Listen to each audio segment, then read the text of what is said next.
Mga kababayan, isang nakakagulat na video ang inyong mapapanood. Isang video na tiyak na magpapaisip sa inyo at maaaring magpakulo ng inyong dugo habang unti-unti ninyong nalalaman ang bawat detalye. Huwag kayong bibitaw hanggang sa huli. Panoorin ang buong video at kayo na ang bahalang humusga sa mga putang inang buwaya kung may pag-asa pa ba ang Pilipinas. Talagang planadong-planado ito.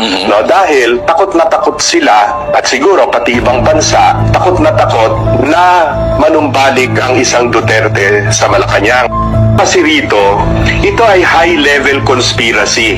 Mula pa siguro noong 2023 ay pinlano na ng administrasyon na pinamumunuan ni Pangulong BBM kasama ang dating speaker ng House of Representatives na si Congressman Martin Romualdez. Kasi pag pinagtahi-tahi mo yung lahat ng kanilang ginawa, makikita mo na talagang sa pulmula ito ay pinlano. Whether sila ang nagplano o baka merong pang foreigner na kung sabi nga nung gagamitin ko na yung word na Rasputin kasi uso ngayon yung Romanov, di ba?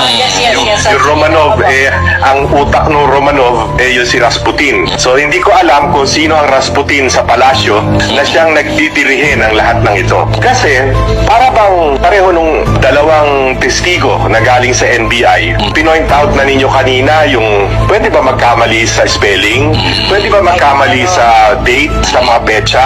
Pwede bang magkamali na yung Department of Education gagawin mo Department of Justice? Kung talagang inimbestigahan mo. Pwede bang hindi mo konsultahin ang PNP, ang National Security Council, ang ISAP ng AFP, kung totoo may panta sa buhay ng Pangulo ng Pilipinas?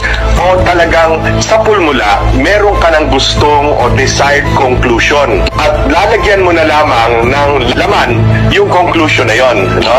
Kaya pinagtahi-tahi mo yung mga nangyari, yung base dun sa video na kinuha nyo lamang sa secondary source, no?